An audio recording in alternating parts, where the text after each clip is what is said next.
जोहार साथियों, देश में जब जब राजनीतिक पार्टियों की बात होती है तो सबसे पहले बात होती है कांग्रेस पार्टी की, क्योंकि ये देश की सबसे पुरानी पार्टी है और इस देश में सबसे ज्यादा सत्ता पे रही हो तो वो भी कांग्रेस ही है।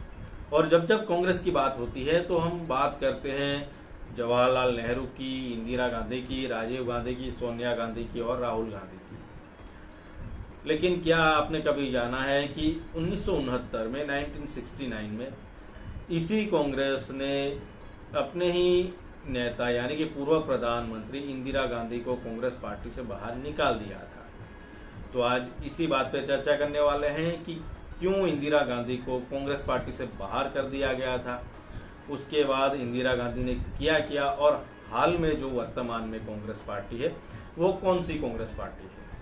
अभी तक चैनल सब्सक्राइब करना बाकी हो तो कर लीजिएगा और वीडियो को ज्यादा से ज्यादा लोगों तक पहुंचा दीजिएगा। दरअसल उस वक्त यानी कि 1969 के वक्त कांग्रेस पर सिक्का सिंडिकेट गुट का चलता था, जो पंडित नेहरू की मौत के बाद पूरी पार्टी पर हावी हो गया था। जिनको नहीं पता था वो जान ले कि कांग्रेस के अंदर सिंडिकेट उन नेताओं का ताकतवर गुट था जो गैर हिंदी भाषी थे।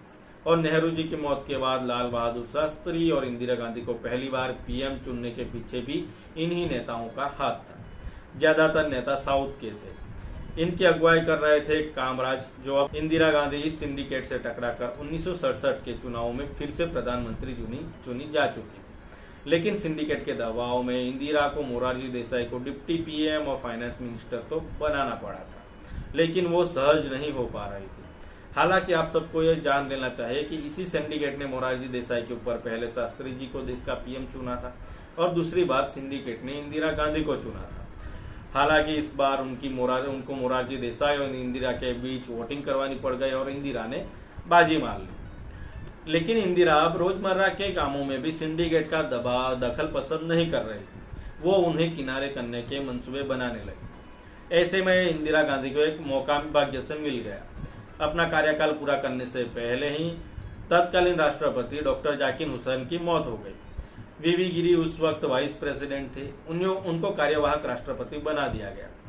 सिंडिकेट चाहता था कि उनके बीच के ही नेता नीलम संजीव रेड्डी को प्रेसिडेंट बना दिया जाए, जबकि वो पहले से ही लोकसभा अध्यक्ष थे। इंदिरा को ये डर था कि कहीं सिंडिकेट की पसंद का राष्ट्रपति बन गया तो कल को उन्हें गद्दी से उतार कर मोरारजी की ताजपोशी की जा सकती है। ऐसे में उन्होंने जगजीवन राम का नाम कांग्रेस वर्किंग कमेटी की मीटिंग में रखते हुए गांधी जी के उस जन्मशती वर्ष में दलित को सर्वोच्च अधिकार देने के सपने की याद दिलाई। लेकिन सिंडिकेट के नेताओं के आगे इंदिरा गांधी की एक ना चली और नीलम संजीव रेड्डी को कांग्रेस का ऑफिशियल प्रेसिडेंट कैंडिडेट बना दिया गया। इधर वीवी गिरी ने प्रेसिडेंट की पोस्ट के लिए निर्दलीय ही नामांकन कर दिया था। सीजीआई मोहम्मद हिदायतुल्लाह को कार्यवाहक राष्ट्रपति बना दिया गया।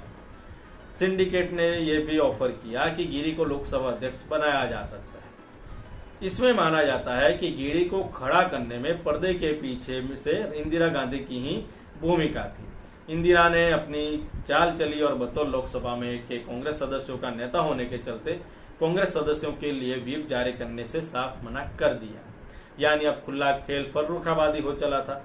कुल 163 कांग्रेसी सांसदों ने वीवी गिरी को वोट दिया और कांग्रेस शासित 12 राज्यों में से 11 राज्यों में बहुमत भी गिरी को ही मिला। आसानी सिंडिकेट के इस फरमान से भी हो गई कि जनसंघ और स्वतंत्र पार्टी के कैंडिडेट सीडी देशमुख को दूसरी प्राथमिकता का वोट दिया जाए। इंदिरा ने चुनाव को लेफ्ट बनाम राइट देकर गिरी के सपोर्ट को नैतिक बल भी दिया। इधर जीत वीवी गिरी की हुई और उधर अपनी ही पार्टी के कैंडिडेट को हराकर इंदिरा भी जीत गई। अब इंदिरा के निशाने पर सिंडिकेट के नेता थे। कांग्रेस के तत्कालीन अध्यक्ष एस निंजालिंगा के खिलाफ सिग्नेचर कैंपेन शुरू हो गया। इधर इंदिरा अलग अलग राज्यों के दौरे पर जाकर कांग्रेसियों को अपने पक्ष में लामबंद करने लगी। इंदिरा के समर्थकों ने स्पेशल कांग्रेस सेशन बुलाने की मांग की ताकि नया प्रेसिडेंट चुना जा सके। उनको भरोसा हो चला था कि इन लोगों के पास जन समर्थन नहीं। लेकिन गुस्से में निंजालिंगप्पा ने पीएम को खुला खत लिखकर पार्टी की इंटरनल डेमोक्रेसी को खत्म करने का आरोप लगाया। साथ में इंदिरा के दो करीबियों फखरुद्दीन अली अहमद और सी सुब्रमण्यम को एआईसीसी से निकाल बाहर किया। बदले में इंदिरा ने निंजालिंगप्पा की बुलाई मीटिंग्स में हिस्सा लेना बंद कर दिया। 1 नवंबर को कांग्रेस वर्किंग कमेटी की 2 जगह पर मीटिंग हुई, एक पीएम आवास में और दूसरी कांग्रेस के जंतर मंतर रोड कार्यालय में। कांग्रेस कार्यालय में हुई मीटिंग में इंदिरा को पार्टी की प्राथमिक सदस्यता से निकाल दिया गया और संसदीय दल से कहा गया कि वो अपना नया नेता चुन ले। इंदिरा को पार्टी से निकालने वाली बात काफी अखर गई थी। उनको इस बात का अंदाजा नहीं था कि पार्टी का कोई भी नेता उनके खिलाफ इस हद तक जा सकता है। हालांकि इंदिरा को इस बात का अंदेशा था, तभी उन्होंने लगभग उसी वक्त दोनों संसदों के संसद सदस्यों की मीटिंग बुला ली। कांग्रेस के कुल 429 सांसदों में से 310 ने इंदिरा की मीटिंग में भाग लिया। इस तरह कांग्रेस 2 भागों में बट गई। खुद इंदिरा ने उसे तोड़ डाला। इंदिरा की पार्टी का नाम रखा गया कांग्रेस आर रिक्विजिशन और दूसरी पार्टी का नाम रखा गया कांग्रेस ओ ऑर्गेनाइजेशन। हालांकि इससे इंदिरा पर बहुमत का संकट आ गया, लेकिन इंदिरा ने सीपीआई और डीएमके की मदद से कांग्रेस ओ के अविश्वास प्रस्ताव को गिरा दिया।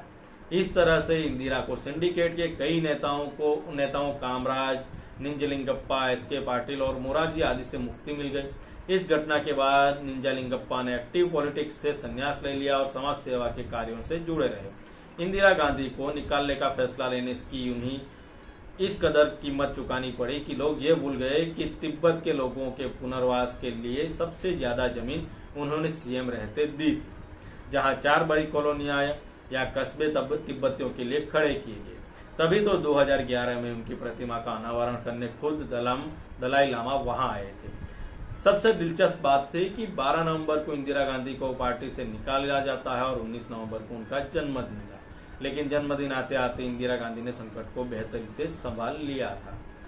तो ये बात थी कांग्रेस के से क्यों इंदिरा गांधी को निकाल दिया गया और फिर उन्होंने कांग्रेस को 2 गुटों में बांट दिया और हाल में जो कांग्रेस है यानी कि कांग्रेस आर, वो धीरे धीरे कांग्रेस आर में से वापस आईएनसी यानी कि इंडियन नेशनल कांग्रेस बन गई। जानकारी अच्छी लगी हो तो वीडियो को शेयर कर लीजिएगा, चैनल को सब्सक्राइब करना बाकी हो तो कर दीजिएगा।